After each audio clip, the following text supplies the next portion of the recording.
Bebang halo-halo sa market Taguig. Meron na pala. Nag-lunch kami tapos nakita namin ito. Wala masyadong pila kaya sinubukan namin. Actually, first time namin itong matitikman. Tara at samahan nyo kami. Nag-travel yung halo-halo papunta sa'yo. Presidential kasi president ka. Kaya tagal mo nang hinihintay yan eh. Ilang taon ng trending. Pero ngayon lang matitikman. Oo nga, no? First time. Yan ang hindi kasi tayo pupunta pag trending. Makala na sila magpumila doon. Mahirap makipila ng mahaba. Dalian mo, no? Dahil ba yung sabi, tignan na natin. Inaantay ko nga eh. Isa lang kasi binili ko. Ang pricey kasi, bebang. Ay, bebang lang pala. Walang S.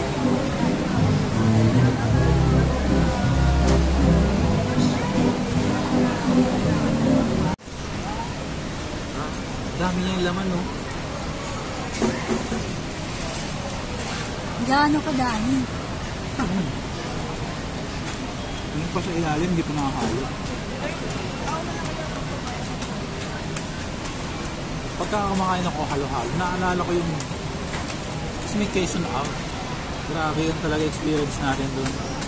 Same price lang siya, pero yun, walang laman. Hindi ganito kadami. Ito, puno-puno, siksik. Doon, hindi. Siksik naman yun ng ice. At sobrang tamis. Ano sa akin, walang talagang, halos walang ganyan, oh. Meron naman, bilang mo lang. Sa akin.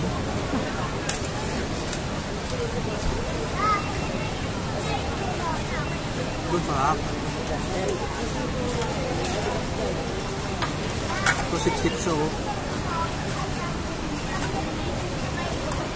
Nasa ilalim pa ang iba, hindi pa nakali mabuti. Ano? May yellow pa sa ilalim, eh. Leche plan ata yan. Kunin mo nga, hindi ko kasi makuha eh. Kanina ko pa inuhukay, ayaw lumabas.